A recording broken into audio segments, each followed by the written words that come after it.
Hello tout le monde, on se retrouve aujourd'hui pour une petite story réception de différents achats que nous avons pu faire hier, mon copain et moi. Ça va être du 100% jeux vidéo et on a trouvé pas mal de choses assez incroyables, je vous montre ça de suite. On commence avec les achats de mon copain. Tout d'abord sur PS2, il s'est pris Astérix aux Jeux Olympiques pour 2,90 €. Pas de grosse prise de risque là-dessus. Il collectionne les jeux Astérix et Obélix, il aime beaucoup, vous allez voir qu'il y en a d'autres dans ses trouvailles. Et donc celui-ci vient s'ajouter à sa collection. On continue dans ses achats avec Astérix et Obélix XXL2 Mission Wii-Fix qu'il a eu pour 5 €. C'est donc un jeu DS, c'est un beat'em up il me semble, comme les Astérix et Obélix XXL en général, c'est plutôt des bons jeux. On continue sur DS avec Astérix Drôle d'exercice pour apprendre à faire ses tables de multiplication. Il l'a payé 3,90 € et c'est vraiment pour compléter la collection. Vous vous doutez bien qu'il connaît déjà ses tables de multiplication, mais ça rentre dans la collection. Et on finit ses achats avec le Mario Tennis Open sur 3DS qu'il a payé 9,90 €. Il aime beaucoup les jeux Mario Sport, contrairement à moi qui ne suis pas fan du tout. Mais en tout cas voilà, un nouveau petit Mario Tennis qui rentre dans sa collection. On va ensuite passer à mes achats. J'ai acheté 2 consoles, vous allez pouvoir voir ça. J'ai eu la chance hier de trouver 2 pièces assez exceptionnelles. Je pensais pas tomber dessus comme ça en magasin. Et je suis très contente de pouvoir vous les montrer aujourd'hui. Et on ne va pas faire plus duel suspense.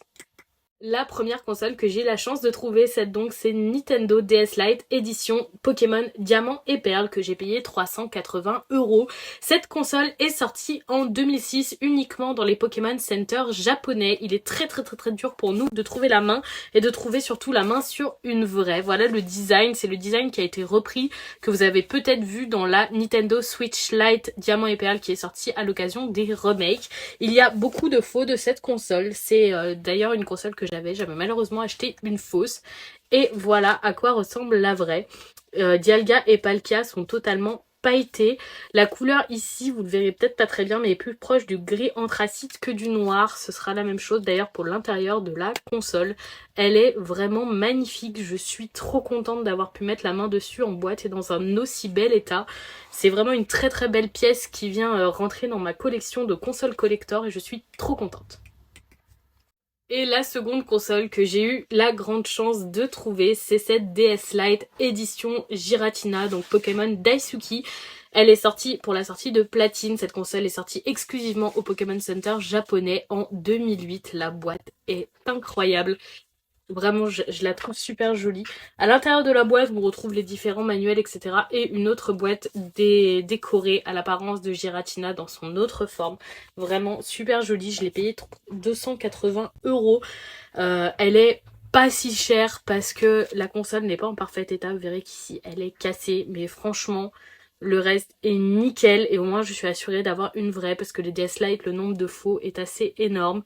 Voilà, je sais pas si vous verrez bien le Giratina qui est là en paillettes blanches sur la console qui est donc blanche également. Elle est trop jolie. J'ai beaucoup de chance d'être tombée dessus, je l'avais jamais vue en vrai et même si elle est abîmée. Et donc voilà pour mes fameuses 2 incroyables trouvailles d'hier, plus quelques jeux que mon copain a pris. Je suis vraiment trop contente de rentrer ces 2 magnifiques éditions dans ma collection. Dites-moi laquelle des 2 vous préférez et je vous souhaite une bonne fin de week-end tout le monde.